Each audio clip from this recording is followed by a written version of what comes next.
ರವಿ ಅವರ ನೇತೃತ್ವದಲ್ಲಿ ನಡೀತಾ ಇರುವಂತಹ ಅಂಬೇಡ್ಕರ್ ಅವರ 135ನೇ ಜಯಂತ್ಯೋತ್ಸವದ ಸಂದರ್ಭದಲ್ಲಿ ಎಲ್ಲರಿಗೂ ನಾನು ಅಂಬೇಡ್ಕರ್ ಜಯಂತಿಯ ಶುಭಾಶಯಗಳನ್ನು ಹೇಳಲಿಕ್ಕೆ ಇಷ್ಟಪಡ್ತೀನಿ. ಗೆಳೆಯರಾದಂತಹ ಪಿಚ್ಚಳ್ಳಿ ಶ್ರೀನಿವಾಸ್ ಅವರು ನನ್ನ ಜೊತೆಯಲ್ಲಿ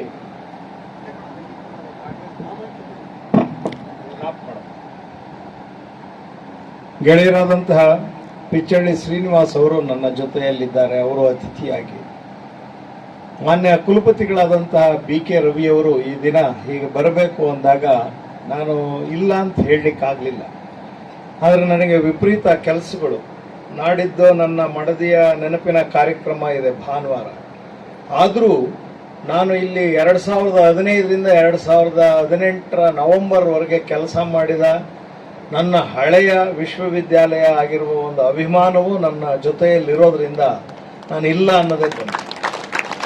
ಅಷ್ಟೇ ಅಲ್ಲ, ನಿಮ್ಮೊಂದಿಗೆ ಬಾಬಾ ಸಾಹೇಬ್ ಅಂಬೇಡ್ಕರ್ನ ಕುರಿತು ಮಾತನಾಡುವ ಅವಕಾಶವನ್ನ ನಾನು ತಪ್ಪಿಸ್ಕೋಬಾರದು ಅನ್ನೋದು ಬಹಳ ಮುಖ್ಯವಾದ ವಿಷಯ.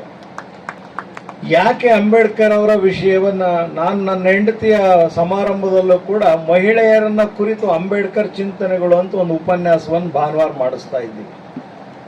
ಅಂಬೇಡ್ಕರ್ ಬಗ್ಗೆ ಈ ದೇಶದಲ್ಲಿ ಹೇಗೆ ತಿಳಿದಿರೋ ಗೊತ್ತಿಲ್ಲ. ಆದರೆ ಕೊಲಂಬಿಯಾ ವಿಶ್ವವಿದ್ಯಾಲಯದಲ್ಲಿ ಅವರ ಪ್ರತಿಮೆಯನ್ನಿಟ್ಟು ಅದರ ಎಪಿಟ್ಯಾಪ್ ಮೇಲೆ ಒಂದು ಮಾತನ್ನ ಕೆತ್ತಲಾಗಿದೆ. ಇಂತಹ ಒಬ್ಬ ಜಗತ್ಪ್ರಸಿದ್ಧ ಜ್ಞಾನಿಗೆ ನಾವು ವಿದ್ಯಾಭ್ಯಾಸವನ್ನ ಕೊಟ್ಟಿದ್ದೇವೆ ಎನ್ನುವುದೇ ನಮ್ಮ ಹೆಮ್ಮೆಯ ವಿಷಯ ಅಂತ. ಆದರೆ ನಾವು ಇಲ್ಲಿ ಚೌಕಾಶಿ ಮಾಡ್ತೀವಿ, ಅಂಬೇಡ್ಕರ್ ಓದ್ಬೇಕಾ ಬೇಡವಾ, ಅಂಬೇಡ್ಕರ್ ಯಾವ ಜಾತಿಯವರು, ಅವರನ್ನ ನಾವ್ಯಾಕೆ ಓದ್ಬೇಕು, ನಾವೇ ಫಂಕ್ಷನ್ಗೆ ಭಾಗವಹಿಸ್ಬೇಕಾ ಬೇಡವಾ ಅಂದ್ರೆ ನಾವು ಇಂಡಿಯನ್ ಮೈಂಡ್ ಅನ್ನೋದಿದೆಯಲ್ಲ ಬಹಳ ವಿಚಿತ್ರವಾದ, ತುಂಬಾ ಕೊಳಕು ಅಂತೀವಲ್ಲ ಆ ಮಟ್ಟದ್ದು. ಜಾತಿಯ ಕೊಳಕಿದೆಯಲ್ಲ, ಇಡೀ ಜೀವನಾದ್ಯಂತ ಎಷ್ಟು ಹೋರಾಟವನ್ನ ಮಾಡ್ತಾರೆ ಬಾಬಾ ಸಾಹೇಬ್ ಅಂಬೇಡ್ಕರ್ ಅಂದ್ರೆ, ಒಂದು ಗೆಸ್ಟ್ ಹೌಸ್ ಅಲ್ಲಿ ಉಳ್ಕೊಳಕ್ಕೆ ಕೊಡೋದಿಲ್ಲ. ಪಾರ್ಸಿ ಗೆಸ್ಟ್ ಹೌಸ್ ಅಲ್ಲಿ ಹೋಮ್ ಮಿನಿಸ್ಟರ್ ಒಬ್ಬ P1 ನೀರು ಕೊಡೋದಿಲ್ಲ, ಫೈಲ್ನ ಮುಟ್ಟ ಎಲ್ಲ ಎಸಿತಾನೆ. ಕೊಲಂಬಿಯಾದಿಂದ ವ್ಯಾಸಂಗ ಮಾಡಿ ಬಂದಂತಹ ಒಬ್ಬ ವ್ಯಕ್ತಿಗೆ ಈ ದೇಶದಲ್ಲಿ ಸಿಕ್ಕಂತಹ ಗೌರವ ಅದು. ಎರಡು ವಿಷಯಗಳನ್ನ ನೆನ್ಪಿಟ್ಕೊಳ್ಳಿ, ಎರಡು ಬಹಳ ಮಹತ್ವದ ವಿಷಯಗಳು. ಒಂದು ನೀರು, ಮತ್ತೊಂದು ಉಪ್ಪು. ಬ್ರಿಟಿಷರನ್ನ ಓಡಿಸ್ಲಿಕ್ಕೆ ಗಾಂಧೀಜಿ ಉಪ್ಪನ್ನ ಹಿಡಿದ್ರೆ ಭಾರತೀಯ ಸವರ್ಣೀಯರನ್ನ ಹೊಸ ಜ್ಞಾನ ಬರುವ ಹಾಗೆ ಮಾಡ್ಲಿಕ್ಕೆ ಬಾಬಾ ಸಾಹೇಬ್ ಅಂಬೇಡ್ಕರ್ ನೀರನ್ನ ಮುಟ್ತಾರೆ, ಮಹಾಟ್ ಕೆರೆಯ ನೀರನ್ನ. ನೀರು ಒಂದು ನ್ಯಾಚುರಲ್ ರಿಸೋರ್ಸ್. ಆದ್ರೆ ಇಲ್ಲಿ ದೊಣ್ಣೆ ನಾಯಕರು ಜಾಸ್ತಿ, ಹರಿಯ ನೀರಿಗೆ ದೊಣ್ಣೆ ನಾಯಕರು ಜಾಸ್ತಿ. ನಮ್ಮಲ್ಲಿ ಬರೀ ಕೆಟ್ಟ ಯಾಜಮಾನ್ಯ ಇದೆಯೇ ಹೊರತು, ದುರಹಂಕಾರ ಇದೆಯೇ ಹೊರತು, ಜಾತಿಯ ಅಜ್ಞಾನ ಇದೆಯೇ ಹೊರತು, ನಮಗೆ ಇರಬೇಕಾಗಿರುವ ಮಾನವೀಯತೆ, ಮಾನವ ಸಹಜವಾದ ಒಂದು ವಿಶ್ವಾಸ, ಪ್ರೀತಿ, ಇವುಗಳು ಬರೀ ಡಿಕ್ಷನರಿಲಿವೆ ಅಷ್ಟೇ, ಮನುಷ್ಯರಲ್ಲಿಲ್ಲ. ಮನುಷ್ಯರಲ್ಲಿ ಅವು ಬಳಕೆ ಆಗದೆ ಇದ್ರೆ ವಿದ್ದು ಏನು ಪ್ರಯೋಜನ ಇಲ್ಲ. ಡಿಕ್ಷನರಿಲಿ ಬೇಕಾದಷ್ಟು ಪದಗಳಿವೆ. ಆದ್ರೆ ಈ ದೇಶಕ್ಕೆ ಅಂಬೇಡ್ಕರ್ ಇಲ್ಲದೆ ಇದ್ರೆ, ಅಂಬೇಡ್ಕರ್ ಈ ದೇಶದಿಂದ ಹೋಗಿ ವ್ಯಾಸಂಗ ಮಾಡಿ ಕೊಲಂಬಿಯಾದಂತಹ ಜರ್ಮನಿಯಲ್ಲೋ, ಲಂಡನ್ನಲ್ಲೋ, ಅಮೆರಿಕದಲ್ಲೋ ಓದಿ ವಾಪಸ್ ಬರದೇ ಇದ್ರೆ ಈ ದೇಶಕ್ಕೆ ನಾಗರಿಕತೆ ಅನ್ನೋದೇ ಬರ್ತಿರ್ಲಿ. ಚರಿತ್ರೆಯ ಸಂಗತಿಗಳನ್ನು ನೀವು ನೋಡ್ತಾ ಬನ್ನಿ. ಒಂದು ಕಾಳಾರಾಮ ದೇವಸ್ಥಾನದ ಪ್ರವೇಶ ಅನ್ನುವಂತಹದ್ದು ಇಡೀ ದೇಶದ ಆಲೋಚನೆಯನ್ನ ಬದಲಿಸ್ತು. ನಾವ್ಯಾರು ಅರ್ಜಿ ಹಾಕೊಂಡು ಹುಟ್ಟಿಲ್ಲ ಇಂಥದೇ ಜಾತಿಯಲ್ಲಿ ಹುಟ್ಟಬೇಕು ಅಂತ. ಆದ್ರೆ ಹುಟ್ಟಿ ಆಗಿದೆಯಪ್ಪ, ಅದಕ್ಕೆ ಏನ್ ಮಾಡಕ್ಕಾಗತ್ತೆ? ಅದಕ್ಕೆ ಎರಡು ಇರಬಾರ್ದು. ಮೇಲ್ಜಾತಿಲಿ ಹುಟ್ಟಿದೀನಿ ಅನ್ನೋನಿಗೆ ದುರಹಂಕಾರ ಇರಬಾರ್ದು, ಕೆಳಜಾತಿಲಿ ಹುಟ್ಟಿದೀನಿ ಅನ್ನೋನಿಗೆ ಕೀಳರ ಇರಬಾರ್ದು. ಎರಡು ಈ ದೇಶದ ಮೂಗುದಾರ ಹಾಕಿ ಒಂದು ಎತ್ತನ್ನು ಎಳೆದಷ್ಟೇ ಭೀಕರವಾದ ಘಟನೆಗಳಿವು. ಬಹಳ ಮೇಲ್ನೋಟಕ್ಕೆ ಸಣ್ಣವು ಅಂತ ಅನ್ಸುತ್ತೆ ನಿಮಗೆ. ಈ ದೇಶ ಯಾರದು? ಈ ದೇಶ ನಮ್ಮದು, ಎಲ್ಲರದ್ದು, ಎಲ್ಲರಿಗೂ ಸಂಬಂಧಪಟ್ಟದ್ದು. ಒಂದು ದೇವಸ್ಥಾನ, ನೀವು ಆ ದೇವಸ್ಥಾನ ಕಟ್ಟಿದೀರಿ ಅಂದ್ರೆ ಎಲ್ಲರಿಗೂ ಪ್ರವೇಶ ಇಲ್ಲ ಅಂದ್ಮೇಲೆ ಆ ದೇವಸ್ಥಾನ ಕಟ್ಟಿ ಏನ್ ಪ್ರಯೋಜನ? ಊರೇ ಇಷ್ಟೊಂದು ಕುಲಗೆಟ್ಟು ಕೂತದೆ, ವಲಸು ನಾರ್ತದೆ, ಸರಿಪಡಿಸ್ತಾರೆ ಯಾರು? ಅದಕ್ಕೆ ಬ್ರಿಟಿಷರು ಬರದೇ ಇದ್ರೆ ಈ ದೇಶ ಮತ್ತಷ್ಟು ನಾಗರಿಕ ಸೌಲಭ್ಯಗಳನ್ನು ಪಡೆಯುವಲ್ಲಿ ವಂಚಿತ ಆಗ್ತಿತ್ತು. ಅಂಬೇಡ್ಕರ್ ಅನೇಕ ಬಾರಿ ಕೋಲಾರ ಜಿಲ್ಲೆಗೆ ಬಂದು ಹೋಗಿದ್ದಾರೆ, ಮುಖ್ಯವಾಗಿ KGFಗೆ ಬಂದು ಹೋಗ್ಲಿಕ್ಕೆ ಅವ್ರದೇ ಆದಂತಹ ಸಾಮಾಜಿಕವಾದ ರಾಜಕೀಯವಾದ ಕಾರಣಗಳಿವೆ ಮತ್ತು ಲೀಗಲ್ ಆಸ್ಪೆಕ್ಟ್ಸ್. ಸರಿಸುಮಾರು 40ಕ್ಕೂ ಹೆಚ್ಚು ಜ್ಞಾನ ಶಾಖೆಗಳಲ್ಲಿ ಯಾರಿಗಾದ್ರೂ ಜಗತ್ತಿನಲ್ಲಿ ಪ್ರವೇಶ ಇದೆ ಅಂದ್ರೆ ಅದು ಕೇವಲ ಅಂಬೇಡ್ಕರ್ ಅವರೊಬ್ಬರಿಗೆ ಮಾತ್ರ. ನಾವು ಒಂದೊಂದು ಸಬ್ಜೆಕ್ಟ್ ಓದೋ ಹೊತ್ತಿಗೆ ಮುಗಿದೋಗ್ಬಿಟ್ಟಿದೀವಿ. ಆಗಲೇ ಒಂದು ಕೋರ್ಸ್ ಮುಗಿಸೋ ಹೊತ್ತಿಗೆ ನಮಗೆ ಜೀವನದ ಬಗ್ಗೆನೇ ವೈರಾಗ್ಯ ಬರೋ ಹಂಗೆ ಮಾಡಿಬಿಟ್ಟಿರ್ತಾರೆ ನಮ್ಮ ಗೈಡ್ಗಳು, ನಮ್ಮ ಯೂನಿವರ್ಸಿಟಿಗಳು. ನಾವು ಕೆಟ್ಟೋ ಲೆಕ್ಚರರ್ಸು, ನಾವು ಎಷ್ಟು ಕೆಡಿಸಕ್ ಸಾಧ್ಯ? ಒಬ್ಬ ವಿದ್ಯಾರ್ಥಿ ಓದಂಗೆ ನೋಡಿ ಕೇಳೋದೇ ನಮ್ಮ ಬಹಳಷ್ಟು ಜನ ಮೇಷ್ಟ್ರುಗಳ ಒಂದು ಹತೋಟಿಯಾಗಿರುತ್ತೆ. ಬಹಳ ಕೆಟ್ಟೋಗಿವೆ ನಮ್ಮ ವಿಶ್ವವಿದ್ಯಾಲಯಗಳು. ನಾನು ರಾಜ್ಯದ ಎಲ್ಲಾ ವಿಶ್ವವಿದ್ಯಾಲಯಗಳಲ್ಲೂ ಪಾಠ ಮಾಡಿ ಬಂದಿದ್ದೀನಿ. ಉತ್ತರವೂ ಗೊತ್ತು, ದಕ್ಷಿಣವೂ ಗೊತ್ತು. ನಾವು ಎಲ್ಲಿರ್ತೀವಿ ಅಲ್ಲಿ ಮಕ್ಕಳಿಗೆ ಒಳ್ಳೆಯ ಶಿಕ್ಷಣವನ್ನ ಕೊಡದೇ ಇದ್ರೆ ನಾವೆಂತ ಶಿಕ್ಷಣವೇತ್ತರು? ನಾವು ಶಿಕ್ಷಣ ಪಡೆದು ಏನು ಪ್ರಯೋಜನ? ಇವತ್ತು ಒಂದು ಹುಡುಗಿ ಒಂದು PhD ಅಡ್ಮಿಷನ್ ತೊಗೊಳೋದು ಎಷ್ಟು ಕಷ್ಟ ಇದೆ ಅಂತ ನನಗೆ ಗೊತ್ತಿದೆ. ನಾನು ಅಂತ ಒಂದು ಪ್ರಯತ್ನದಲ್ಲೇ ಬೆಂಗಳೂರು ಯೂನಿವರ್ಸಿಟಿಲಿ ಕೊಡ್ತೀನಿ. ಇನ್ನು 21 ದಿವಸ ಆದ್ರೆ ಅವಳ ಅವಧಿನೇ ಮುಗಿದೋಗುತ್ತೆ. ಆದ್ರೆ ಎಲ್ಲರೂ ಕಂಬ ಸುತ್ತರಿಸ್ತಾರೆ. ಓದುವ ಅವಕಾಶಗಳನ್ನ ಹೆಚ್ಚು ಮಾಡಬೇಕು. ಡಾಕ್ಟರ್ ಬಾಬಾ ಸಾಹೇಬ್ ಅಂಬೇಡ್ಕರ್ ಕೊಲಂಬಿಯಾದಲ್ಲಿ ಓದ್ತಾ ಇರುವಾಗ ಒಬ್ರು ಹೋರಾಟಗಾರರು ಬಂದು ಕೇಳ್ತಾರೆ, ಬನ್ನಿ ನಾವು ಮೊದಲು ಬ್ರಿಟಿಷರು ಓಡಿಸೋಣ, ಆಮೇಲೆ ಓದ್ಬೋದು ಅಂತ. ಇಲ್ಲ ನಿಮಗೆ ಬ್ರಿಟಿಷರು ಓಡಿಸೋದಾದ್ರೆ ನೀವು ಓಡಿಸ್ಕೊಳ್ಳಿ, ನಾನು ಓದಕ್ ಬಂದಿದ್ದೀನಿ, ನಾನು ಓದಲೇಬೇಕು. ಯಾಕಾಗಿ ಓದ್ಬೇಕು? ನಮ್ಮ ಜನ ಇನ್ನೂ ಬಹಳ ಅಂಧಕಾರದಲ್ಲಿದ್ದಾರೆ. ಅವರ ಬಿಡುಗಡೆಗಾಗಿ ನಾನು ಓದ್ಬೇಕು. ನಾನು ಒಬ್ಬ ಶಿಕ್ಷಣ ನಾನು ಒಂದು ಪದವಿ ಪಡಿತೀನಿ ಅನ್ನುವ ಗ್ಯಾರಂಟಿ ಇಲ್ಲದೆ ಇರುವಂತ ಒಂದು ಹಳ್ಳಿಯ ಪ್ರದೇಶದ ಒಬ್ಬ ಕುರಿ ಕಾಯುವ, ಒಬ್ಬ ದನ ಕಾಯುವ ಹುಡುಗ. ಆದ್ರೆ ನಿರಂತರ ಅಭ್ಯಾಸ ಮಾಡಿದ್ರೆ ನಾವೆಲ್ಲಿಗೆ ಬೇಕಾದ್ರೂ ಬರ್ಬೋದು ಅನ್ನೋದಕ್ಕೆ ನಾನು ಅತ್ಯುತ್ತಮವಾದ ಉದಾಹರಣೆ ನಿಮ್ಮ ಮುಂದೆನೇ ಇದ್ದೀನಿ. ನೀವೇನ್ ತಿಳ್ಕೊಂಡಿದ್ದೀರಿ? ಬಹಳ ಜನ ನಮಗಷ್ಟೇ ಕಷ್ಟ ಇದೆ ಅಂತ. ಅಂಬೇಡ್ಕರ್ಗಿದ್ದ ಕಷ್ಟ ಜಗತ್ನಲ್ಲಿ ಯಾರಿಗೂ ಇರಲಿಲ್ಲ. ಯಾಕೆಂದ್ರೆ ಒಂದು ಹಾಡು ಅವ್ರ ತಂದೆ ಅವರು 3 ಜನ ಒಂದೇ ರೂಮ್ನಲ್ಲಿ ಇರಬೇಕು. ಆ ರೂಮು ಬಹಳ ದೊಡ್ಡದೇನಲ್ಲ, ಒಬ್ರು ಮಲಗಿದ್ರೆ ಒಬ್ರು ಎದ್ದು ಕೂತಿರ್ಬೇಕು, ಅದ್ರ ಜೊತೆ ಒಂದು ಮೇಕೆ ಕೂಡ. ಅಂತ ಡೈಮೆನ್ಷನ್ ನಲ್ಲಿ ಇದ್ದು ತನ್ನ ತಂದೆ ರಾತ್ರಿ ಇಡೀ ನಿದ್ದೆ ಮಾಡ್ಲಿ ಅಂತ ಇವರು ರಾತ್ರಿ ಇಡೀ ಅಭ್ಯಾಸ ಮಾಡಿದ್ರಿಂದ ಅವರು ಮೂಲತಃ ಒಬ್ಬ ಇಂಗ್ಲಿಷ್ ಸಾಹಿತ್ಯದ ವಿದ್ಯಾರ್ಥಿ. ಅಂಬೇಡ್ಕರ್ ಬಹಳ ಜನಕ್ಕೆ ಗೊತ್ತಿದೆಯಲ್ಲೋ ಗೊತ್ತಿಲ್ಲ. ಆಮೇಲೆ ಅವರು ಓದಿದ್ದು ಸಂಸ್ಕೃತದಲ್ಲಿ ಬಹಳ ದೊಡ್ಡ, ಒಟ್ಟು 62 ಇವನ್ನ ಕೋರ್ಸ್ ವರ್ಕ್ಗಳನ್ನು ಪಾಸ್ ಮಾಡಿದವರು. ಯಾವ ಮನುಷ್ಯನು ಜಗತ್ನಲ್ಲಿ ಓದಿಲ್ಲ ಇದುವರೆಗೂ. ಆಯ್ತಪ್ಪ, ಅವಾಗೇನೋ ತೊಂದರೆ ಇತ್ತು. ಅವರಾದ್ರೂ ಗಾಯಕ್ವಾಡ್ ಮಹಾರಾಜರು ಸ್ಕಾಲರ್ಶಿಪ್ ತಗೊಂಡು ಓದಿದ್ರು. ಕೊಲ್ಲಾಪುರ ಮಹಾರಾಜರು ಅವ್ರನ್ನ ಬಹಳ ದೊಡ್ಡ ನಿಮ್ಮ ಲೀಡರ್ ಅಂತೇಳಿ ಅವ್ರನ್ನ ಎಮರ್ಜ್ ಮಾಡಿದ್ರು. ಒಬ್ಬ ಗೃಹ ಮಂತ್ರಿ ಆಗಿದ್ದವರು ಬರೋಡದಿಂದ ಬಿಟ್ಟು ಮುಂಬೈಗೆ ಬಂದ್ರು. ಎಲ್ಫಿನ್ಸ್ಟನ್ ಕಾಲೇಜಲ್ಲಿ ತಾವು ಓದಿದ ಕಾಲೇಜಲ್ಲಿ ಅವರು ಅಧ್ಯಾಪಕರಾಗಿ ಸೇರ್ಕೊಂತಾರೆ. ಎಷ್ಟು ಮಟ್ಟಿಗೆ ಗುಲ್ಲೆದ್ದಿರುತ್ತೆ ಅಂದ್ರೆ ಅಂಬೇಡ್ಕರೇ ತೀರೋಗ್ಬಿಟ್ರು ಅಂತ ಗುಲ್ಲೆಬ್ಬಿಸ್ಬಿಡ್ತಾರೆ. ನಮ್ಮಲ್ಲಿ ವದಂತಿವೀರರು ಬಹಳ. ನಮ್ಮ ದೇಶ ಇರೋದೇ ವದಂತಿಗಳ ಮೇಲೆ. ಸುಳ್ಳನ್ನು ಹಬ್ಸೋದ್ರಲ್ಲಿ ನಂಬರ್ 1. ಅಂಬೇಡ್ಕರೇ ತೀರೋಗ್ಬಿಟ್ರು ಅಂತ ಗುಲ್ಲೆಬ್ಬಿಸ್ಬಿಟ್ರು. ವಾಸ್ತವವಾಗಿ ಮುಳುಗಿ ಹೋಗಿದ್ದು ಅಂಬೇಡ್ಕರ್ ಬುಕ್ ಮಾಡಿದ ಕಾರ್ಗೋ ಹಡಗು. ಅದರಲ್ಲಿ ಅಪಾರವಾದ ಪುಸ್ತಕಗಳಿದ್ವು. ಅವರು ಎಲ್ಫಿನ್ಸ್ಟನ್ ಕಾಲೇಜಲ್ಲಿ ಲಾ ಪ್ರೊಫೆಸರ್ ಆಗಿ ಕೆಲಸ ಮಾಡ್ತಾ ಇರ್ತಾರೆ. ಚೆಕ್ ಬರುತ್ತೆ, ಹಳ್ಳನೆ ಕಣ್ಣಲ್ಲಿ ನೀರು ಬರ್ತವೆ. ಈ ಚೆಕ್ ಇವತ್ತೇನೋ ಅನ್ನ ಕೊಡಬಹುದು, ಆದ್ರೆ 100 ವರ್ಷಗಳಿಗೆ ಬೇಕಾಗಿದ್ದಂತಹ ಜ್ಞಾನದ ಸಂಪತ್ತು ಸಮುದ್ರದಲ್ಲಿ ಮುಳುಗೋಯ್ತಲ್ಲ ಅಂತ ದುಃಖ ಆಗುತ್ತೆ. ಅವರ ಮನೆ ರಾಜಗೃಹ ಒಂದು ಅದ್ಭುತವಾದ ಗ್ರಂಥಾಲಯ. ಅವರು ತೀರಿ ಹೋದಾಗ ನಿರಂತರವಾಗಿ ಆ ಮನೆಯ ಮಾಲೀಕ ತೆಗೆದು ಅವರ ಎಲ್ಲ ಪೇಪರ್ಸ್ಗಳನ್ನ ಬೀದಿಗೆ ಎಸಿತಾನೆ. ಶರದ್ ಪವಾರ್ ಅವರು ಮುಖ್ಯಮಂತ್ರಿ ಆಗಿದ್ದಾಗ ಅವರ ಭಾಷಣಗಳು ಮತ್ತು ಲೇಖನಗಳನ್ನು ಮೊಟ್ಟ ಮೊದಲು ಮರಾಠಿಯಲ್ಲಿ ಪ್ರಿಂಟ್ ಆಗ್ತಾರೆ, ಇಂಗ್ಲಿಷ್ನಲ್ಲಿ ಪ್ರಿಂಟ್ ಆಗ್ತಾರೆ. ಅವು ಕನ್ನಡಕ್ಕೆ ಬಂದಿವೆ. ಅದ್ಭುತವಾದ 22 ವಾಲ್ಯೂಮ್ಗಳಿವೆ. ನೀವೇನಾರು ಅಕ್ಷರಸ್ಥರಾಗಿದ್ರೆ, ಯಾಕಂದ್ರೆ ಓದಿರ್ಬೋದು ನೀವು, ಆದ್ರೆ ಎಲ್ಲ ಅಕ್ಷರಸ್ಥರು ವಿಶ್ವವಿದ್ಯಾಲಯದಲ್ಲಿ ಎನ್ರೋಲ್ ಆದರೆಲ್ಲ ಅಕ್ಷರಸ್ಥರು ಅಂತ ನಾನು ತಿಳ್ಕೊಳ್ಳಲ್ಲ. ಯಾರು ಕೂತ್ ಓದ್ತಾರೆ ಅವ್ರು ಮಾತ್ರ ಅಕ್ಷರಸ್ಥರು. ನೀವು ಎಷ್ಟು ಗಂಟೆ ಓದ್ತೀರಿ? ನೀವು ಓದ್ತಾ ಕೂರಿ ನಿಮ್ಮ ಹಾಸ್ಟೆಲಲ್ಲಿ. ಒಬ್ಬ ಮೆಲ್ಲಕ್ ಬರ್ತಾನೆ ಅಥವಾ ಒಬ್ಳು ಬರ್ತಾಳೆ, ಓದಿ ಯಾರು ಉದ್ಧಾರ ಆಗಿಲ್ಲ, ಬಾರಮ್ಮ ಹಿಂಗೆ ಅಡ್ಡಾಡ್ಕೊಂಬರೋಣ.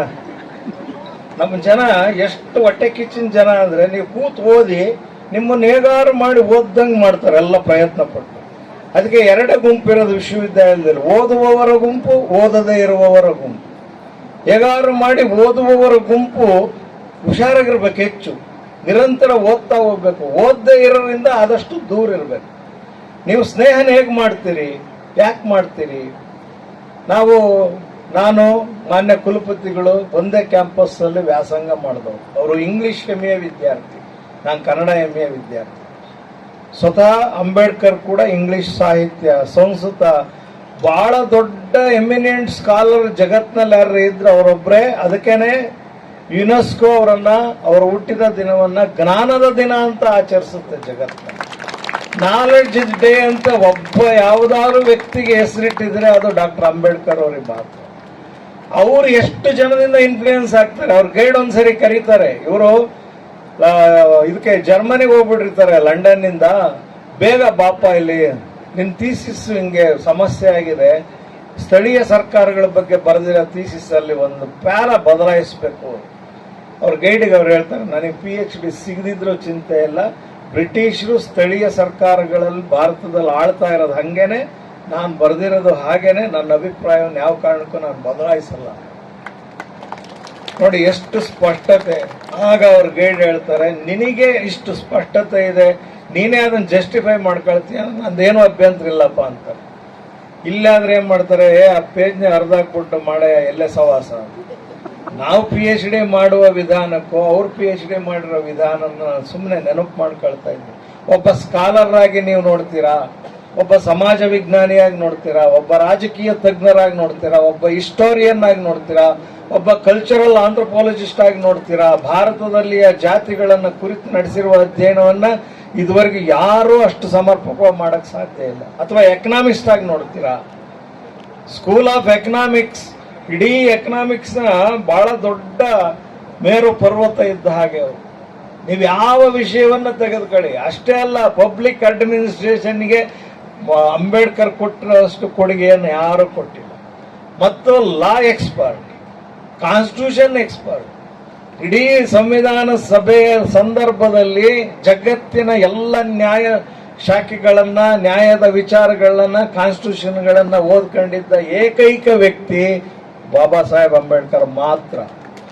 ಅವರೇನು ದಾನಕ್ಕೆ ಕೊಟ್ಟಿಲ್ಲ ಆ ಜಾಗವನ್ನ. ಕರಡು ಸಮಿತಿಯ ಅಧ್ಯಕ್ಷರನ್ನ ಮಾಡಲಿಕ್ಕೆ ಅವ್ರಿಗಿದ್ದ ನಾಲೆಡ್ಜ್. ಆಕ್ಷೇಪಗಳು ಎಷ್ಟು ಬಂದಿದ್ವು ಗೊತ್ತಾ? ಸುಮಾರು 7,500ಕ್ಕೂ ಹೆಚ್ಚು, 7,800ಕ್ಕೂ ಹೆಚ್ಚು ಆಕ್ಷೇಪಗಳಿಗೆ ಉತ್ತರ ಕೊಡ್ತಾರೆ. 7 ಜನ ಇರ್ತಾರೆ, ಒಂದಿಬ್ರು ಸತ್ತೋಗ್ತಾರೆ, ಒಂದಿಬ್ರು ಸ್ಟೇಟ್ ಅಲ್ಲೇ ಉಳ್ಕೊಂತಾರೆ, ವಿದೇಶಕ್ಕೆ ಹೋದರೆ ಇಬ್ರು ವಾಪಸ್ ಬರೋದಿಲ್ಲ, ಕೊನೆ ಉಳ್ಕೊಳ್ಳೋರು ಅಂಬೇಡ್ಕರ್ ಒಬ್ಬರೇನೆ. ಸ್ವತಃ C ರಾಜಗೋಪಾಲಾಚಾರ್ಯರು ಅನೌನ್ಸ್ ಮಾಡ್ತಾರೆ, ಈ ಎಲ್ಲ ಅವರ ಶ್ರಮಕ್ಕೆ ನಾವು ಅವರನ್ನ ಭಾರತದ ಸಂವಿಧಾನ ಶಿಲ್ಪಿ ಅಂತ ಘೋಷಣೆ ಮಾಡ್ತಾ ಇದ್ದೀವಿ ಅಂತ ಹೇಳ್ತಾರೆ. ಆದ್ರೆ ಈಗ ಅವ್ರು ಬರದೇ ಇಲ್ಲ ಅನ್ನೋಂತ ಬುದ್ಧಿವಂತರು ಹುಟ್ಕೊಂಡ್ಬಿಟ್ಟವ್ರು. ಅದು ಸಮಸ್ಯೆ. ನಾವು ಯಾರನ್ನ ಗೌರವಿಸಬೇಕು ಅವರ ಜ್ಞಾನಕ್ಕೆ. ನೋಡಿ, ಜ್ಞಾನ ಯಾವತ್ತು ಜಾತಿ ಆಧಾರಿತ ಅಲ್ಲ, ತಿಳ್ಕೊಂಬಿಡಿ. ಮೇಲ್ಜಾತಿಯಲ್ಲಿ ಹುಟ್ಟಿದ್ದೀನಿ ಆದ್ರಿಂದ ನನಗೆ ನಾಲೆಡ್ಜ್ ಇದೆ ಅಂತ ತಿಳ್ಕೊಂಡ್ರೆ ಅದು ದುರಹಂಕಾರ. ನಾವು 3 ವಿಷಯಗಳಲ್ಲಿ ಎಚ್ಚರವಾಗಿರ್ಬೇಕು. ವಿದ್ಯಾರ್ಥಿಗಳು ತುಂಬಾ ಜನ ಇದ್ದೀರಿ. ನಾನು ಜೀವನ 40 ವರ್ಷ ವಿದ್ಯಾರ್ಥಿಗಳ ನಡುವೆ ಕಳೆದಿದ್ದೀನಿ. ನನಗೆ ಸ್ವಲ್ಪ ನಿಮ್ಮ ಜೊತೆಯಲ್ಲಿ ಮಾತಾಡಕ್ಕೆ ಅರ್ಹತೆ ಇದೆ ಮತ್ತು ಅವಶ್ಯಕತೆನೂ ಇದೆ ಅಂತ ತಿಳ್ಕೊಂಡು ಮಾತಾಡ್ತಿದ್ದೀನಿ. ನಿಮ್ಮ ಜಾತಿಯವರನ್ನ ನೀವು ಹುಡುಕೊಂಡು ಹೋದ್ರೆ ನಾಶ ಆಗ್ತೀರಿ. ಬರ್ದಿಟ್ಕೊಳ್ಳಿ, ನಿಮ್ಮ ಮನೆ ಮುಂದೆ ಬೋರ್ಡ್ ಬರ್ದಿಟ್ಕೊಳ್ಳಿ. ಇದನ್ನ ನಿಮಗಿಂತ ಮೇಲ್ಜಾತಿಯವ್ರ ಜೊತೆ ಸೇರಿದ್ರೆ ಕೀಳಿರ್ಮೆ ಸೃಷ್ಟಿ ಮಾಡ್ತಾರೆ ಮೇಲ್ಜಾತಿಯವರು. ನೀವು ನಿಮಗಿಂತ ಕೆಳಜಾತಿಯವ್ರ ಜೊತೆಯಲ್ಲಿ ಬದುಕಿದ್ರೆ ಸ್ವಲ್ಪ ನೆಮ್ಮದಿ, ವಿವೇಕ, ನಾಲೆಡ್ಜು, ಬದುಕಿನ ಗ್ರಹಿಕೆ ಸಾಧ್ಯ. ಆದ್ರಿಂದ ನಿಮಗೆ 3ರಲ್ಲಿ ಯಾವ್ದು ಬೇಕೋ ನೀವೇ ಆಯ್ಕೆ ಮಾಡ್ಕೊಳ್ಳಿ, ಬರೆದಿಟ್ಕೊಂಬಿಡಿ. ಇದು ನಾನು ಒಂದು 40 ವರ್ಷದ, ಒಂದು 50 ವರ್ಷದ ಜೀವನದಲ್ಲಿ ಶೋಧನೆ ಮಾಡ್ಕೊಂಡ್ರ 3 ವಿಷಯಗಳು. ಸೊ ಅದರಿಂದ ನಾವ್ ಯಾರ ಜೊತೆಗೆ ಇರಬೇಕು ಅಂತ ಗೊತ್ತಿಲ್ಲ, ಹುಡಿಕೊಂಡು ಹೋಯ್ತೀವಿ ನಮ್ಮವ್ರನ್ನೇ ಕೊಳತೋಗೋದಕ್ಕೆ. ನಾವು ನಿಮ್ಮವರೇ ಸಹ, ನಾವು ನಿಮ್ಮವ್ರ, ಏನ್ ಪ್ರಯೋಜನ ಅದರಿಂದ? ಇದು ಡೆಮಾಕ್ರೆಟಿಕ್ ಕಂಟ್ರಿ. ಈ ದೇಶ ಸಂವಿಧಾನಾತ್ಮಕವಾದ ವಿಷಯದಲ್ಲಿ ಬದುಕ್ತಾ ಇದ್ರೆ ಎಷ್ಟು ಸುಂದರವಾದ ಅಕ್ಷರಗಳಲ್ಲಿ ಸುಂದರವಾಗಿ ಮುದ್ರಿಸಿ ಬರೆದಿಟ್ಟಿದ್ರು ಅದಕ್ಕೆ ಜೀವ ಇರೋದಿಲ್ಲ ಅಂತ ಸ್ವತಃ ಅಂಬೇಡ್ಕರ್ ಸಂವಿಧಾನ ರಚನಾ ಸಭೆಯ ದಿವಸ, ಅದ ಮುನ್ನ ದಿನ ಅಮೆರಿಕನ್ ಪತ್ರಕರ್ತರಿಗೆ ಹೇಳ್ತಾರೆ, ಇದು ಒಳ್ಳೆ ವಿಷಯವನ್ನ ಆಯ್ದು ಬರೆದಿಟ್ಟಿರೋದಪ್ಪ. ಹಂಗಾರೆ ನಿಮ್ ದೃಷ್ಟಿಯಲ್ಲಿ ಯಾವ್ದು ಒಳ್ಳೆಯ ಸಂವಿಧಾನ ಅಂತ ಕೇಳಿದಾಗ ನಿಮ್ಮದು ಅಂತಾರೆ. ನಿಮ್ದು ಚಿಕ್ಕ ಸಂವಿಧಾನ, ಆದ್ರೆ ಜನವೇ ಅದನ್ನ ಚಾಚು ತಪ್ಪದೆ ಆಚರಿಸ್ತೀರಿ. ನಾವು ದೊಡ್ಡದು. ಒಂದು ಐತಿಹಾಸಿಕವಾದ ವಿಷಯವನ್ನ ನಿಮಗೆ ಹೇಳ್ತೀನಿ. 2 ವಿಷಯಗಳು ಮುಖ್ಯ. ಒಂದು, ಇದೇ ಜಿಲ್ಲೆಯವರಾದ ಮುಳುಬಾಗಿಲು ಕಡೆಯವರ ನಾಗಮೋಹನ್ ದಾಸ್ ಅವರು ಇಡೀ ಕನ್ನಡದ ಜಗತ್ತಿಗೆ, ಕರ್ನಾಟಕಕ್ಕೆ ಮತ್ತು ಭಾರತಕ್ಕೆ ಸಂವಿಧಾನದ ಮಹತ್ವವನ್ನ ಪ್ರಚುರಪಡಿಸುವ ಒಂದು ದೊಡ್ಡ ಅಭಿಯಾನವನ್ನ ಮಾಡಿದ್ರು. ಅತಿ ಹೆಚ್ಚು ಮುದ್ರಣವನ್ನ ಕಂಡಿರುವ ಪುಸ್ತಕ ಭಾರತ ಸಂವಿಧಾನ ನಾಗಮೋಹನ್ ದಾಸ್ ಅವರ ತಂಡದಿಂದ ಶುರುವಾಗಿದೆ. 2ನೇದು, ಕರ್ನಾಟಕ ಸರ್ಕಾರ ಈಗೇನು ಪಠಿಸಿದೀವಲ್ಲ ನಾವು ಭಾರತದ ಸಂವಿಧಾನದ ಪೀಠಿಕೆಯನ್ನ, ಅದನ್ನ 2016ರಿಂದ ಬಹಳ ಮುನ್ನೆಲೆಗೆ ತಂತು. ಈ 10 ವರ್ಷಗಳಲ್ಲಿ ಅತಿ ಹೆಚ್ಚು ಸಂವಿಧಾನದ ವಿಷಯವನ್ನ ನಾವು ಚರ್ಚೆ ಮಾಡಿದ್ದೇವೆ. 2017ರಲ್ಲಿ ಸಂವಿಧಾನವನ್ನ ನಾನು ಮೊದಲು ಒಂದು 20 ವರ್ಷದಿಂದ ಬೀದಿ ನಾಟಕ ಬರೆದಿದ್ದೆ. ಆಮೇಲೆ ಇದನ್ನು ಪೂರ್ಣ ಪ್ರಮಾಣದ ಒಂದು ನಾಟಕವನ್ನು ಮಾಡಿ, ನನಗೆಂದೂ ಕೂಡ ಅದು ಲಾ ಬುಕ್ ಅಂತ ತೋರಿಸಿಲ್ಲ. ಬಹಳ ಅದ್ಭುತವಾದ ಒಂದು cultural text, we the people of India ಅನ್ನುವಂಥದ್ದು ನಮ್ಮ ಬಹಳ ಪ್ರಸಿದ್ಧವಾದ ನಾಟಕ. KP ಲಕ್ಷ್ಮಣ್ ಅವರು ಅದನ್ನು ನಿರ್ದೇಶನ ಮಾಡಿದ್ರು. ಸುಮಾರು 200ಕ್ಕೂ ಹೆಚ್ಚು ಪ್ರದರ್ಶನಗಳನ್ನು ಕಂಡಿರುವಂತಹ ಒಂದು ನಾಟಕ. ಸೊ ಸಂವಿಧಾನ ಅಂದ್ರೆ ಏನು? ಅದು ಒಂದು ಚಿಂತನ ಮಂಥನದ ಆಲೋಚನಾ ಕ್ರಮ, ಅಜ್ಞಾನ ಅಲ್ಲ. ನೀವು ಅಜ್ಞಾನದಲ್ಲಿರ್ಬೋದು. ಅದು ಬಿಡುಗಡೆ ಆದಾಗ, ಅದು ಜಾರಿ ಆದಾಗ 1950ರಲ್ಲಿ ಒಂದೇ ಒಂದು ಕೊಲೆ ಸುಲಿಗೆ ಆಗದ ಹಾಗೆ ಜಾರಿ ಆಯಿತು.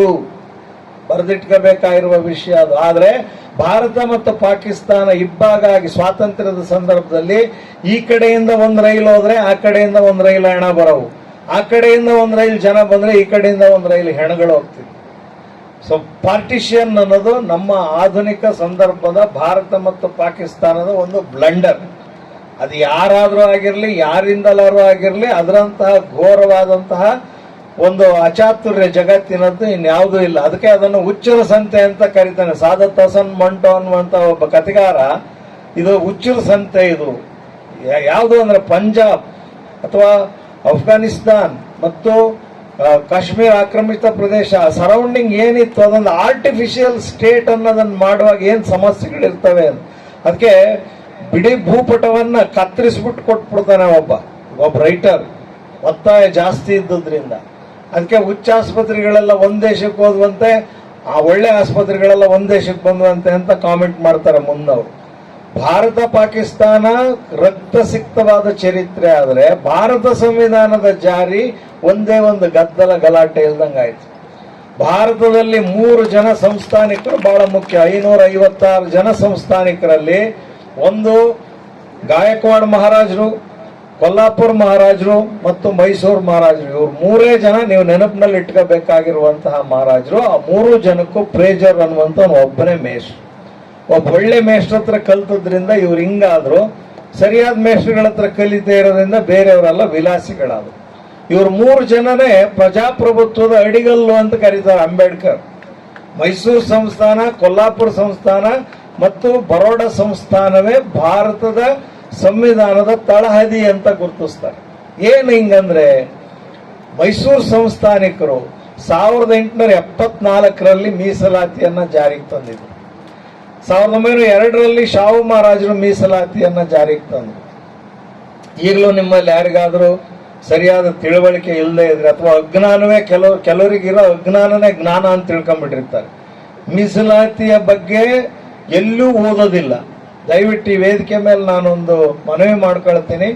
ಮೀಸಲಾತಿಯ ಬಗ್ಗೆ ಎಲ್ಲಿಯಾದರೂ ಪದವಿ ಅಥವಾ ಮಾಸ್ಟರ್ಸ್ ಅಲ್ಲಿ ಒಂದು ಪಠ್ಯ ಇರುವ ಹಾಗೆ ನೋಡ್ಕೋಬೇಕಾಗಿ ನಾನು ಈ ವೇದಿಕೆಯ ಮೂಲಕ ಮಾನ್ಯ ಕುಲಪತಿಗಳನ್ನು ಒತ್ತಾಯಿಸ್ತೀನಿ. ಯಾಕೆ ಅಂದ್ರೆ ಅದರ ಬಗ್ಗೆ ಪ್ರಿಜುಡಿಸ್ ಜಾಸ್ತಿ ಇದೆ. ಈಗ ಯಾರು ಒಂದ್ ಕಾಲಕ್ಕೆ ಮೀಸಲಾತಿ ಬೇಡ ಅಂತಿದ್ರು, ಅವ್ರು 10% ಮೀಸಲಾತಿ ಅಂತ ಇದ್ದಾರೆ. ಮೀಸಲಾತಿಯಿಂದ ದೇಶ ಹಾಳಾಗಿದೆ ಅಂತ ಹೇಳುವವರಿದ್ದಾರೆ. ವಾಸ್ತವವಾಗಿ ಪ್ರಜಾಪ್ರಭುತ್ವದ ಸರಿಯಾದ ವೈಜ್ಞಾನಿಕ ಹಂಚಿಕೆಯನ್ನ ನಾವು ಮೀಸಲಾತಿ ಅಂತೀವಿ. ಮೀಸಲಾತಿಯ ಬಗ್ಗೆ ಯಾರು ಅಪಕಲ್ಪನೆಯನ್ನ ಇಟ್ಕೋಬಾರ್ದು. ನಾನು ಸಾಮಾನ್ಯವಾಗಿ ಹೆಚ್ಚು OBC ವಿದ್ಯಾರ್ಥಿಗಳಿಗೆ ಕೇಳ್ತಾ ಇರ್ತೀನಿ, ಏನಪ್ಪಾ ನಿನಗೆ ಎಷ್ಟು % ಇದೆಯಾ ಮೀಸಲಾತಿ ಅಂದ್ರೆ, ಇಲ್ಲ ಸರ್ ಅಂತ. ಅರೆ ಯಾಕಿಲ್ಲ, ನಿನಗೆ ಯಾವ ಕ್ಯಾಟಗರಿ ಅಂದ ಕ್ಯಾಟಗರಿ ಹೇಳ್ತಾನೆ. ಮತ್ತೆ ಕ್ಯಾಟಗರಿಗೆ 4% ಇದೆಯಲ್ಲ, ಆಮೇಲೆ 15% ಇದೆಯಲ್ಲ ಅಂದ್ರೆ ಗೊತ್ತಿಲ್ಲ ಸರ್. ಒಬ್ಬ ಮಾಸ್ಟರ್ ಡಿಗ್ರಿ ಓದುವ ಒಬ್ಬ ಹುಡುಗನಿಗೆ ತನಗೆ ಮೀಸಲಾತಿ ಇದೆಯೇ ಇಲ್ವೋ ಅನ್ನೋದೇ ಕ್ಲಾರಿಟಿ ಇಲ್ಲ ಅನ್ನೋದಾದ್ರೆ ನಾವು ಅವನಿಗೆ ಏನು ಶಿಕ್ಷಣವನ್ನು ಕೊಡ್ತಾ ಇದ್ದೀವಿ, ಅಥವಾ ಅವನು ಯಾವ ಬಗೆಯ ಶಿಕ್ಷಣವನ್ನು ಪಡಿಲಿಕ್ಕೆ ವಿಶ್ವವಿದ್ಯಾಲಯಕ್ಕೆ ಬಂದಾನೆ. ನೀನು ಯಾವುದೇ ಅಪ್ಲಿಕೇಶನ್ ತುಂಬುವಾಗಲೂ ನಿನ್ನ ಜಾತಿಯ ಕೋಷ್ಟಕದ ಜೊತೆಯಲ್ಲಿ ನಿನ್ನ ಪರ್ಸೆಂಟೇಜನ್ನ ಕ್ಲಾಸಿಫೈ ಮಾಡಿರ್ತಾರಪ್ಪ. 39 ಬಗೆಯ ಮೀಸಲಾತಿ ಕರ್ನಾಟಕದಲ್ಲಿದೆ, 371J ಇನ್ಕ್ಲೂಡಿಂಗ್. 371Jನು ನೀವ್ಯಾರು ತಪ್ಪಾಗಿ ಭಾವಿಸ್ಬೇಕಾಗಿಲ್ಲ. ಯಾರ ಮೀಸಲಾತಿಯು ಯಾರಿಗೂ ತೊಂದರೆ ಅಂತ ಮಾಡಲ್ಲ. ಕನ್ನಡ ವಿಷಯಕ್ಕೆ 1ನೇ ತರಗತಿಯಿಂದ 10ನೇ ತರಗತಿಯವರೆಗೆ ಕನ್ನಡ ಮಾಧ್ಯಮದಲ್ಲಿ ಓದ್ದರಿಗೆ ಕೂಡ 5% ಒಳ ಮೀಸಲಾತಿ ಇದೆ. ಗೊತ್ತಾಯ್ತಾ? ಬರಗೂರು ರಾಮಚಂದ್ರಪ್ಪನವ್ರು ಮಾಡಿದ ಬಹಳ ದೊಡ್ಡ ಕೆಲಸ ಅದು ಕರ್ನಾಟಕ ಸರ್ಕಾರದಲ್ಲಿ SM ಕೃಷ್ಣ ಅವರ ಅವಧಿಯಲ್ಲಿ. ಸೊ ಏನಕ್ಕಾಗಿ ಮೀಸಲಾತಿ ಇರುತ್ತೆ? ನಿಮಗೆ ಅವಕಾಶಗಳನ್ನ ಕಲ್ಟಿವೇಟ್ ಮಾಡಿಕೊಡ್ಲಿಕ್ಕೆ, ರೂಢಿಸ್ಲಿಕ್ಕಾಗಿ, ಒದಗಿಸ್ಕೊಡ್ಲಿಕ್ಕೆ, ಓದಲಿಕ್ಕೆ, ಉದ್ಯೋಗಕ್ಕೆ ಅಥವಾ ರಾಜಕೀಯ ಕಾರಣಕ್ಕಾಗಿ ಮೀಸಲಾತಿ 3 ಬಹಳ ಮುಖ್ಯ. ಹೆಣ್ಣು ಮಕ್ಕಳಿಗೆ ಈಗ 50% ಮೀಸಲಾತಿ ಕೇಳ್ತಾ ಇದ್ದಾರೆ, ಕಡೆ ಪಕ್ಷ 30% ಆದ್ರೂ ಮೂವ್ ಆಗ್ತಾ ಇದೆ. ಈಗ ಸಿಗುತ್ತೆ, ಸಿಗಬೇಕು. 33% ಮೀಸಲಾತಿ ಕೊಡಬೇಕು. ಹಂಗಂದ ತಕ್ಷಣ ಹುಡುಗರಿಗೆ ಸಿಟ್ಟು ಬಂದ್ಬಿಡ್ತದೆ. ಅವ್ರಿಗೇನು ಸರ್ ಮೀಸಲಾತಿ ಕೊಡೋದು? ಮೀಸಲಾತಿ ಇರೋದು ಇನ್ನೊಬ್ಬರ ಬಗ್ಗೆ ಅಸಹನೆ ವ್ಯಕ್ತಪಡಿಸ್ಲಿಕ್ಕೆ ಅಂತ ಬಹಳ ಜನ ತಿಳ್ಕೊಂಡಿದ್ದಾರೆ. ಅಲ್ಲ. ಸೊ ಅದನ್ನು ಬಹಳ ಸ್ಪಷ್ಟವಾಗಿ ಬಾಬಾ ಸಾಹೇಬ್ ಅಂಬೇಡ್ಕರ್ ಹೇಳ್ತಾರೆ. ಅವರು ಮೀಸಲಾತಿಯನ್ನ ಕೊಡೋದಕ್ಕಿಂತ ಮೊದಲು ಕೇಳಿದ್ದ 4 ವಿಷಯ: ಈ ದೇಶದ ಶಿಕ್ಷಣ ಸಂಸ್ಥೆಗಳನ್ನು ರಾಷ್ಟ್ರೀಕರಣ ಮಾಡಿ, ಕೈಗಾರಿಕೆಗಳನ್ನು ರಾಷ್ಟ್ರೀಕರಣ ಮಾಡಿ, ಭೂಮಿಯನ್ನ ರಾಷ್ಟ್ರೀಕರಣ ಮಾಡಿ ಮತ್ತು ದೇವಾಲಯಗಳನ್ನ ರಾಷ್ಟ್ರೀಕರಣ ಮಾಡಿ ಅಂತ ಕೇಳಿದ್ರು. ಇವು 4 ಮಾಡಿದ್ರೆ ಯಾರಿಗೂ ಮೀಸಲಾತಿ ಅಗತ್ಯ ಇರಲಿಲ್ಲ. ಆದ್ರೆ ಇವುಗಳನ್ನು ಮಾಡಕ್ಕಾಗಲ್ಲ ಅಂತೇಳಿ ಶೆಡ್ಯೂಲ್ ಮಾಡಿಕೊಡ್ತೀವಿ ಅಂತೇಳಿ ಪ್ರತ್ಯೇಕ ಮೀಸಲಾತಿಯನ್ನ ಒದಗಿಸಿದ್ದು ಸಂವಿಧಾನ ರಚನಾ ಸಭೆಯೇ ಹೊರತು ಸ್ವತಃ ಅದು ಬಾಬಾ ಸಾಹೇಬ್ ಅಂಬೇಡ್ಕರ್ ಅವರ ಬೇಡಿಕೆ ಅಲ್ಲ. ಕೆಲವು ಬಹಳ ಸ್ಪಷ್ಟವಾದ ವಿಷಯಗಳನ್ನು ನಾವು ತಿಳಿದಿರ್ಬೇಕು. ಈ ದೇಶದ ಸಂವಿಧಾನಾತ್ಮಕವಾದಂತಹ ರಚನಾ ಸಭೆಯ ಪ್ರತಿ ದಿವಸದ ನಡವಳಿಕೆ 10 ಸಂಪುಟಗಳಲ್ಲಿ ಕನ್ನಡದಲ್ಲಿ ಅನುವಾದ ಆಗಿವೆ. ಕನ್ನಡ ಭಾರತಿ ಅದನ್ನ ಪಬ್ಲಿಷ್ ಮಾಡಿದೆ. ನಿಮಗೆ ಜೀವನದಲ್ಲಿ ಬೇಕಾದಷ್ಟು ಬಿಡುವಿರುತ್ತೆ. ನೀವೇನು ತಕ್ಷಣಕ್ಕೆ ಯಾರು ಏನು ಜೀವನವನ್ನು ಮುಗಿಸಲ್ಲ. ಆದ್ರಿಂದ ವಿಶಾಲವಾದ ಜೀವನದ ಸಂದರ್ಭದಲ್ಲಿ ನೀವು ಅವುಗಳನ್ನು ಅಭ್ಯಾಸ ಮಾಡಿ ಅಂತ ನಾನು ಹೇಳ್ತೀನಿ. ಯಾಕೆ ಹೇಳ್ತೀನಿ ಅಂದ್ರೆ, ಯಾರೋ ಹೇಳಿಕೊಟ್ಟ ಮಾತಿನಲ್ಲಿ ನೀವು ಬದುಕಬೇಡಿ. ಬಹಳ ಮುಖ್ಯವಾದ ವಿಷಯ ಏನಂದ್ರೆ, ನಾವು ಯಾರೋ ಹೇಳಿದ ಮಾತಿನಲ್ಲಿ ಬದುಕ್ತಾ ಇದ್ದೀವಿ. ಮಾಸ್ಟರ್ ಓದುವ ಒಬ್ಬ ಹುಡುಗ, ಸಂಶೋಧನೆ ಮಾಡುವ ಒಬ್ಬ ಹುಡುಗ, ಅಥವಾ ವಿಶ್ವವಿದ್ಯಾಲಯದಲ್ಲಿ ಪಾಠ ಕಲಿಸುವ ಒಬ್ಬ ಮೇಷ್ಟ್ರ ಮಾತು ಪಾನ್ ಬೀಡ ಅಂಗಡಿ ಮುಂದೆ ಮಾತನಾಡುವವ್ರ ಮಾತಿಗಿಂತ ಭಿನ್ನವಾಗಿರ್ಬೇಕು ಅಂತ ನಾನು ಬಯಸ್ತೀನಿ. ಯಾಕೆ ಅಂದ್ರೆ, ನಿಮಗೆ ಲೈಬ್ರರಿ ಇದೆ, ಓದ್ತೀರಿ, ವಿದ್ಯಾವಂತರಿದ್ದೀರಿ, ಈ ದೇಶದ ಚರಿತ್ರೆ ಓದಿದಿರಿ, ಸಾಂಸ್ಕೃತಿಕ ಚರಿತ್ರೆ ಓದಿದಿರಿ, ಪಾಲಿಟಿಕ್ಸ್ ಓದಿದಿರಿ, ಅಡ್ಮಿನಿಸ್ಟ್ರೇಷನ್ ಓದಿದಿರಿ, ನೀವೆಲ್ಲ ಜ್ಞಾನಿಗಳು ಅಂತ ನಾವು ತಿಳ್ಕೊಂಡಿದ್ದೀವಿ. ಆದ್ರೆ ನಾವು ಓದಿರೋದಕ್ಕೂ ನಾವು ಯೋಚನೆ ಮಾಡೋದಕ್ಕೂ ಸಂಬಂಧ ಇಲ್ಲ ಅನ್ನಂಗೆ ಬದುಕಿದ್ರೆ ಹೊಣೆಗಾರರು ಯಾರು? ಜವಾಬ್ದಾರಿ ಯಾರು? ನಿಮ್ಮ ಕ್ವಾಲಿಫಿಕೇಶನ್ ತಕ್ಕನಾದ ಜ್ಞಾನವನ್ನ ಈ ದೇಶದ ಬಗ್ಗೆ, ಈ ಜನಜೀವನದ ಬಗ್ಗೆ, ಈ ರಾಜ್ಯದ ಬಗ್ಗೆ ಸರಿಯಾದ ನಿರ್ಧಾರವನ್ನು ತಗೊಳ್ಳಿಲ್ಲ ಅಂದ್ರೆ ಹೊಣೆಗಾರರು ಯಾರು? ನಾನಾ? ನೀವು ಅಭ್ಯಾಸ ಮಾಡ. ನಿಮ್ಮ ಓಟಿನ ಮೇಲೆ ಯಾರಿಗಾರು ಗೊತ್ತಿದೆಯಾ? ಒಬ್ಬ ಮನುಷ್ಯ, ಒಂದು ಓಟು, ಒಂದು ಮತ, ಒಂದು ಮೌಲ್ಯ ಅನ್ನುವಂತಹದ್ದನ್ನ ಮೊಟ್ಟ ಮೊದಲು ದುಂಡು ಮೇಜಿನ ಪರಿಷತ್ನಲ್ಲಿ ಬಹಳ ದೊಡ್ಡ ವಾಗ್ವಾದವನ್ನ ಮಾಡಿ ಎಲ್ಲರಿಗೂ ಓಟಿನ ಹಕ್ಕನ್ನ ಕೊಟ್ಟವರು ಬಾಬಾ ಸಾಹೇಬ್ ಅಂಬೇಡ್ಕರ್. ಮೊದಲು ಬಡವರು ಓಟ್ ಹಾಕಂಗಿರ್ಲಿಲ್ಲ, ಹೆಣ್ಮಕ್ಳು ಓಟ್ ಹಾಕಂಗಿರ್ಲಿಲ್ಲ. ಅದೇ ಅಲ್ವೇನ್ರಿ ನಮಗಿರುವ ದೊಡ್ಡ ಹೆಗ್ಗಳಿಕೆ. ಆದ್ರೆ ಅದನ್ನ 100 ರೂಪಾಯಿಗೋ 200 ರೂಪಾಯಿಗೋ 500 ರೂಪಾಯಿಗೋ ನೀವು ಮಾರಾಟ ಮಾಡ್ಕೊಂಡ್ರೆ ಯಾರು ಜವಾಬ್ದಾರರು?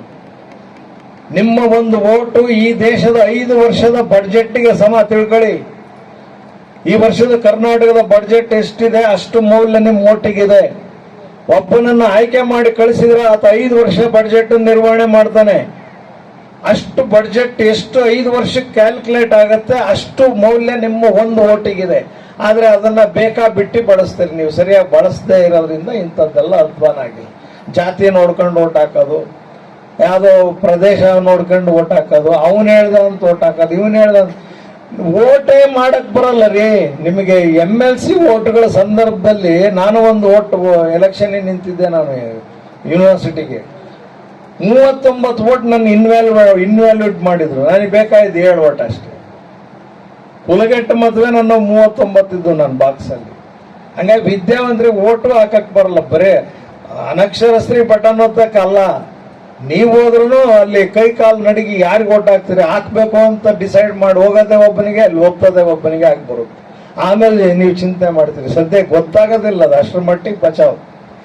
ಸೊ ನಮ್ಮ ವಿದ್ಯೆ, ನಮ್ಮ ವಿವೇಕ ಮತ್ತು ನಮ್ಮ ಮತದಾನ ಅದು ಮೌಲ್ಯಯುತವಾದ್ದು. ನಿಮಗೊಂದು ಮೌಲ್ಯ ಇದೆ ಅಂದ್ರೆ ನಿಮ್ಮ ಮತಕ್ಕೊಂದು ಮೌಲ್ಯ ಇದೆ, ನಿಮ್ಮ ಮತಕ್ಕೊಂದು ಮೌಲ್ಯ ಇದೆ ಅಂದ್ರೆ ಅದಕ್ಕೊಂದು ಜವಾಬ್ದಾರಿ ಇದೆ. ಆ ಜವಾಬ್ದಾರಿಯನ್ನು ನೀವು ಹೇಗೆ ನಿರ್ವಹಿಸ್ತಾ ಇದ್ದೀರಿ? ನಾಗರಿಕನ ಜವಾಬ್ದಾರಿ ಅದು. ನಾಗರಿಕನಿಗೆ ಇರುವ ಜವಾಬ್ದಾರಿ. ನಾಗರಿಕತ್ವ ಅಂದ್ರೆ ಏನು ಅಂತ ಬರೆದಿದ್ದಾರೆ ಸಂವಿಧಾನದಲ್ಲಿ. ಮೊದಲನೇ ಭಾಗನೇ ಅದು, ಪೌರತ್ವ ಅಥವಾ ನಾಗರಿಕತ್ವ ಅಂದ್ರೆ ಏನು, ಯಾರು ನಾಗರಿಕ. ಕೇವಲ ಲಾ ಪುಸ್ತಕ ಅಲ್ಲ ಸಂವಿಧಾನ. ಸಂವಿಧಾನವನ್ನ ನೀವು ಓದೋದು ಕಷ್ಟ ಆದ್ರೂ ಆಗ್ಬೋದು, ಗೊತ್ತಿಲ್ಲ, ಆದ್ರೆ ಕಡ್ಡಾಯ ನಿಮಗೆ ಅದನ್ನ ಪರೀಕ್ಷೆ ಪಾಸ್ ಆಗಕ್ಕಾಗಿ ಇಟ್ಟಿದ್ದಾರೆ. ಬಹಳ ನೀವು ನಮಗೆ ಹೋಲಿಸಿದ್ರೆ, ನಾವು ವಿದ್ಯಾಭ್ಯಾಸ ಮಾಡ್ತಾ ಇರುವ ಕಾಲಕ್ಕೆ ಹೋಲಿಸಿದ್ರೆ ನೀವು ವಾಸಿ ಸಂವಿಧಾನದ ಬಗೆಗೆ ಇಷ್ಟೊಂದೆಲ್ಲ ಚರ್ಚೆ, ವಾಗ್ವಾದಗಳು ನಡೀತಾ ಇವೆ. ನೀವು ಕೇವಲ ಲಾ ಅಷ್ಟೇ ನಮ್ಮ ಜೀವನವನ್ನು ನಿರ್ಧರಿಸಲ್ಲ, ಲಾಕ್ಕೂ ಎಕ್ಸಿಕ್ಯೂಟ್ ಆಗುವಂತಹ ಮೈಂಡ್ ಬಹಳಷ್ಟು ದೊಡ್ಡದಿರುತ್ತೆ. ಅದಕ್ಕೆ ಸಂವಿಧಾನ ಭಾರತವನ್ನ ಹತೋಟಿಯಲ್ಲಿಟ್ಟುಕೊಂಡಿದೆ. ಸಂವಿಧಾನ ಇರೋದ್ರಿಂದಲೇ ನಾವೆಲ್ಲ ವಿದ್ಯಾಭ್ಯಾಸ ಮಾಡಿರೋದು, ಇಷ್ಟು ಮಾತನಾಡ್ಲಿಕ್ಕೆ ಸಾಧ್ಯ ಇರೋದು, ಇಷ್ಟೆಲ್ಲ ಯೋಚನೆ ಮಾಡ್ಲಿಕ್ಕೆ ಸಾಧ್ಯ ಇರೋದು. This is free country. ನಾವು ಮುಕ್ತವಾಗಿ ಯೋಚಿಸ್ಬೋದು, ಮುಕ್ತವಾಗಿ ಮಾತನಾಡ್ಬೋದು, ಚರ್ಚೆ ಮಾಡ್ಬೋದು, ಸಂವಾದ ಮಾಡ್ಬೋದು. ಇದು ಡಿಕ್ಟೇಟರ್ ದೇಶ ಅಲ್ಲ.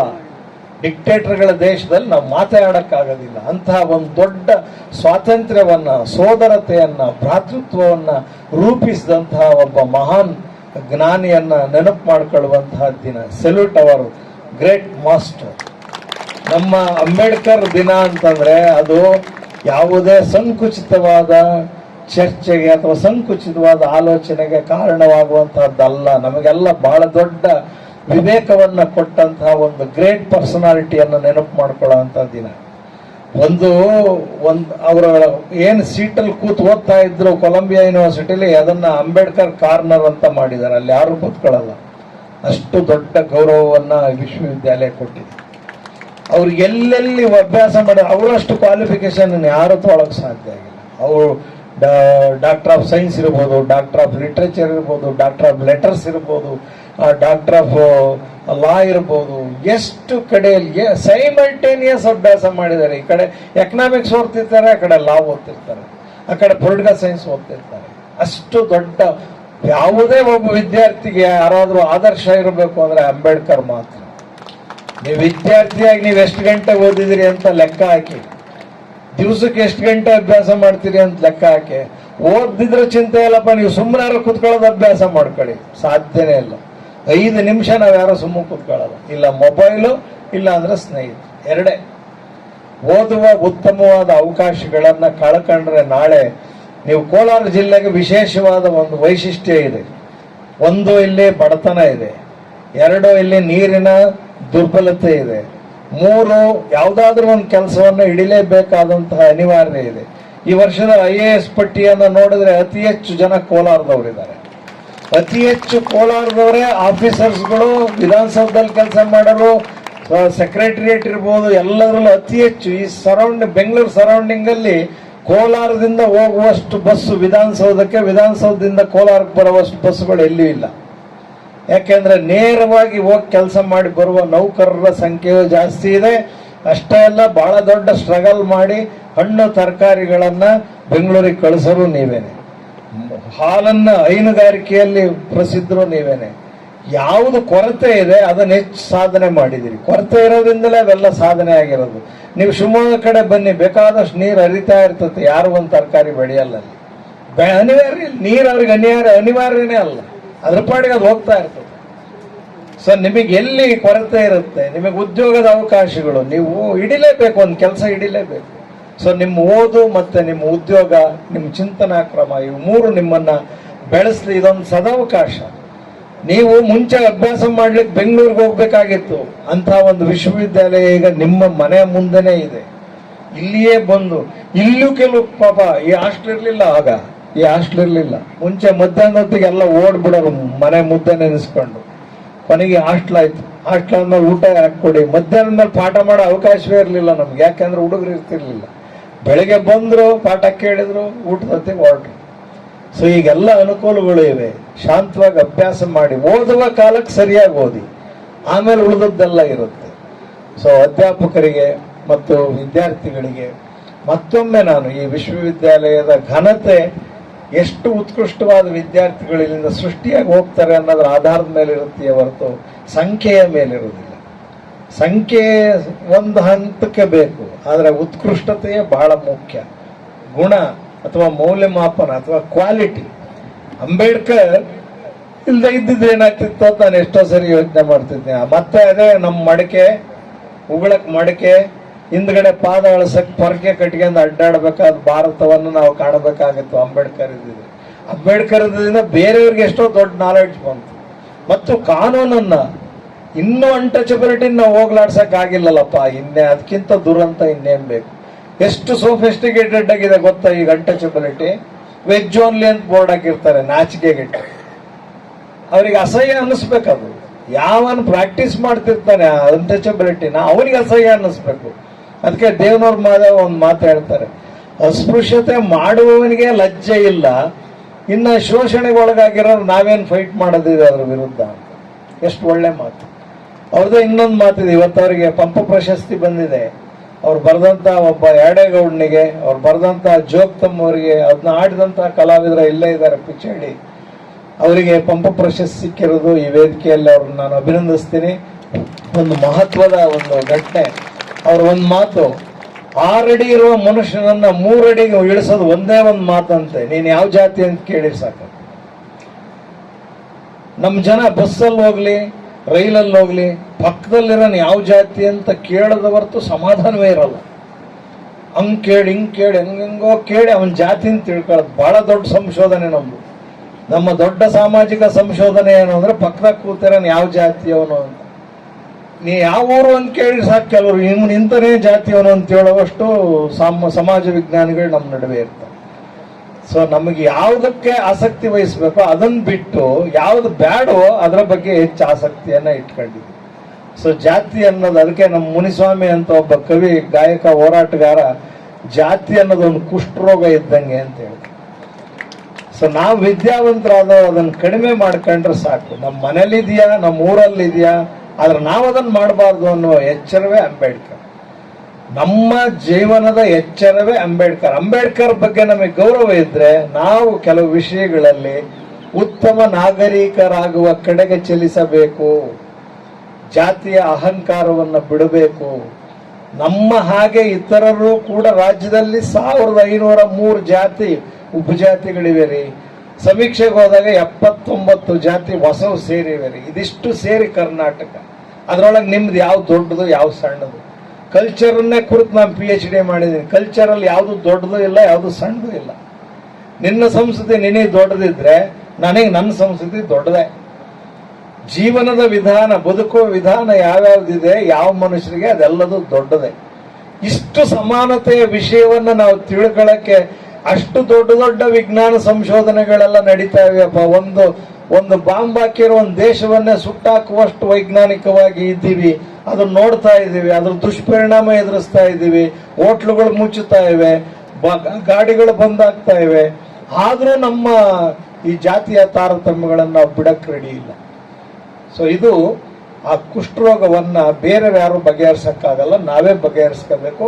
ಅಂಬೇಡ್ಕರ್ ಜಯಂತಿಯ ದಿನ ನಾವು ಮತ್ತೆ ಮತ್ತೆ ನೆನಪು ಮಾಡ್ಕೊಳ್ಬೇಕಾದ್ರೆ ನಮ್ಮ ನಡುವಿನ ಅಸಮಾನತೆಯನ್ನ 1 ಇಂಚು ಕಡಿಮೆ ಮಾಡಿದ್ರೆ, ಒಂದು ಅಣುವನ್ನು ನಾವು ಕಡಿಮೆ ಮಾಡಿದ್ರೆ ನಾವು ನಿಜವಾಗಿಯೂ ಭಾರತಕ್ಕೆ ದೊಡ್ಡ ಕೊಡುಗೆಯನ್ನು ಕೊಟ್ಟಂಗೆ ಅಂತ ಹೇಳ್ತಾ ಇಂತಹ ಒಂದು ಅವಕಾಶಕ್ಕಾಗಿ ತಮ್ಮೆಲ್ಲರಿಗೂ ಧನ್ಯವಾದಗಳನ್ನ ಹೇಳಿ ನನ್ನ ಮಾತನ್ನು ಮುಗಿಸ್ತೀನಿ. ನಮಸ್ಕಾರ.